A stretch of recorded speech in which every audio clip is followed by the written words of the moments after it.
Assalamualaikum warahmatullahi wabarakatuh. Jumpa lagi bersama saya Hendra, tetapi channel Hendra Berbagi. Sahabat Rongsok, pada video sebelumnya saya telah membahas tentang besi. Apa itu besi, bentuknya seperti apa, dan penamaan besi, baik itu secara umum maupun penamaan besi untuk dunia rongsok. Sahabat Rongsok, pada kesempatan kali ini saya masih tetap membahas tentang besi. Dan kali ini saya akan membahas tentang bagaimana cara membeli besi agar tidak rugi. Nah, perlu saya sampaikan di sini bahwa video saya ini saya buat khusus bagi sahabat rongsok yang sekedar ingin tahu tentang besi, atau sahabat rongsok yang baru memulai usaha di bidang besi tua. Sahabat rongsok, kita mulai dari membeli besi A seperti ini, sahabat rongsok ya. Nah, seperti ini. Kalau untuk membeli besi ini, sahabat rongsok harus hati-hati. Misalkan ini besi A, tapi ini masih ada bannya. Jadi sahabat rongsok harus memperkirakan bannya itu berapa, dan itu harus dipotong. Jadi yang perlu dipertimbangkan adalah penyusutan. Nah, seperti ini juga, sahabat rongsok. Ini adalah besi A ya, tapi ini masih di dalam karung. Jadi sahabat rongsok sebaiknya membongkar karung tersebut, karena biasanya itu di dalam karung tersebut bukan hanya besi A, tapi ada juga tercampur besi B. Dan kalau itu terjadi, maka itu akan mengurangi keuntungan sahabat rongsok atau justru merugikan. Nah, seperti itu. Ada lagi seperti ini. Nah, seperti ini, sahabat rongsok. Ini memang sedikit ya, seperti ini ya. Jadi kalau sahabat rongsok membeli besi beton seperti ini ada bekas cocoran ya, bekas cocoran. Ini memang tetap harus diperhatikan, walaupun sedikit ini tapi beratnya agak lumayan. Jadi ini akan nyusut, nanti nilai penyusutannya akan besar. Jadi untuk besi A, sahabat rongsok harus hati-hati. Ada kotoran-kotoran seperti ini. Seperti ini. Atau untuk pipa biasanya itu dalam juga ada cor-coran. Nah, setelah itu selanjutnya ke besi B, sahabat rongsok. Nah, untuk besi B seperti ini, sahabat rongsok. Ini besi B seperti ini biasanya paku-paku segala macam itu kalau belinya itu dari pemulung, biasanya paku magnet. Biasanya kalau lapak menyebutnya dengan paku magnet. Jadi para pemulung yang mencari besi atau mencari pakunya itu lewat pinggir jalan itu pakai magnet atau bekas bakaran, itu penyusutannya akan sangat besar, karena biasanya paku magnet itu berikut pasir-pasirnya atau kotorannya itu ngikut. Jadi ini penyusutannya akan besar, sahabat rongsok. Nah, ini contoh besi B. Jadi untuk itu sahabat rongsok harus hati-hati untuk membeli besi B. Jadi sebaiknya kalau memang itu di karung, itu sebaiknya dibongkar dan diperiksa barangnya. Nah, selanjutnya untuk besi-besi pipa, sahabat rongsok. Besi pipa seperti ini. Besi pipa itu biasanya bekas-bekas kipas angin, bekas payung, bekas rak-rak piring seperti ini. Nah, ini yang perlu diperhatikan. Ini seperti payung ya.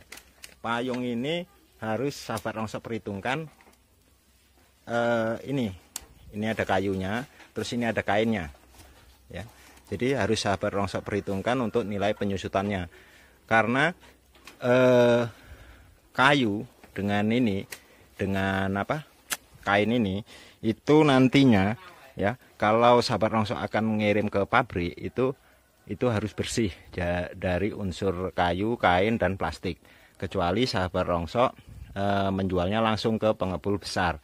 Akan tetapi sebaiknya dari awal sahabat rongsok bisa mempersiapkan barang yang memang berkualitas, sehingga sahabat rongsok bisa lebih cepat mengembangkan bisnis besi tuanya, bisa langsung nantinya kirim ke pabrik. Nah, kalau untuk barang yang seperti ini kerugiannya kalau nggak dipotong ini dua, sahabat rongsok. Yang pertama, kerugian penyusutan di barang ya, berupa kayu dan kainnya dan juga unsur plastiknya ya, seperti ini unsur plastik. Nah, kerugian yang kedua, waktu untuk menghilangkan itu. Misalkan sahabat rongsok dengan cara mudahnya dibakar, itu akan memakan waktu, atau misalkan dengan menggunakan gerinda itu akan memakan waktu.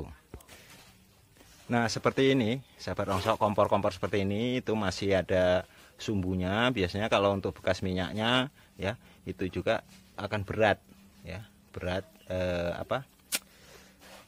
kotorannya, jadi nyusutnya akan semakin besar.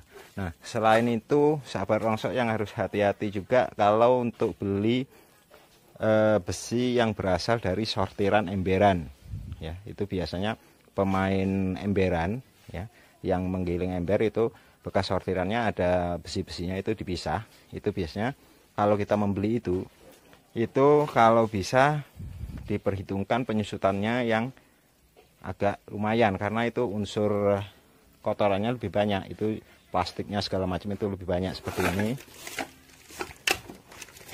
plastik sahabat rongsok. Nah, ini nanti kalau dibuang mudahnya dibakar, ini akan hilang, akan nyusut. Nah, seperti itu.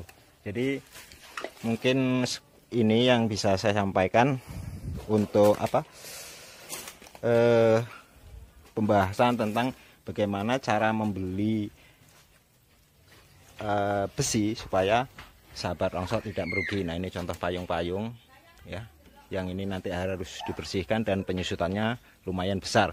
Dan juga perlu hati-hati lagi, ini sahabat rongsok saya kelupaan, kalau untuk besi A, kalau sahabat rongsok membeli shock breaker ya, shock mobil atau shock sepeda motor, itu di dalamnya ada olinya. Jadi sahabat rongsok harus memperhitungkan penyusutannya ya, oli, terus ada oli filter segala macam, itu juga sahabat rongsok harus hati-hati. Nah, sebaiknya yang saya sarankan setiap membeli barang diperiksa, kalau bisa dibongkar.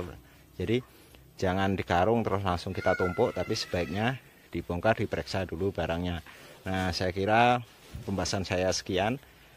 Kalau sahabat rongsok masih nggak jelas, bisa sahabat rongsok tanyakan di kolom komentar, dan sebisa mungkin saya akan tanggapi, karena pada prinsipnya saya ingin berbagi ilmu kepada sahabat rongsok supaya usaha sahabat rongsok semakin maju.